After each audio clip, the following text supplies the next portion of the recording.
तर राम राम मित्रांनो, मी तुम्हाला आज काय ती शिमला मिरचीबद्दल काही ती माहिती देणार आहे थोडीशी.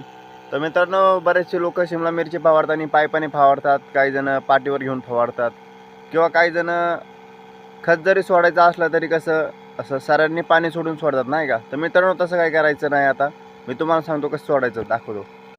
तर मित्रांनो, हे बघा, हे असे दोन ठिबकचे पाईप घ्यायचे खालून जॉईंट करून पाईपाला आपल्या.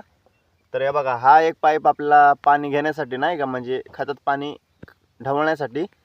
आणि हा जो दुसरा पाईप आहे, हा पाईप आपल्या फवाऱ्याला लावून ह्याला असं सप्लाय आला पाहिजे, असं करायचं मित्रांनो. आणि समजा मेन बघा, ह्याला असं खत कालवलं आहे. आता हे खत समजा कालवलं आहे, ह्याच्यात टाकायचं फवाऱ्यात आणि फवारा चालू करायचं. ऑटोमॅटिकली हे समद्या रानाला पोच होतं मित्रांनो. तर समद्या रानाला गेल्यावर कसं समजा रान हिरवगार होईल, चांगलं होईल. नाही तर असं खत लाईन सोडलं काय होतं, तणाला जास्त जातं, बाकी कुठं जात नाही मित्रांनो.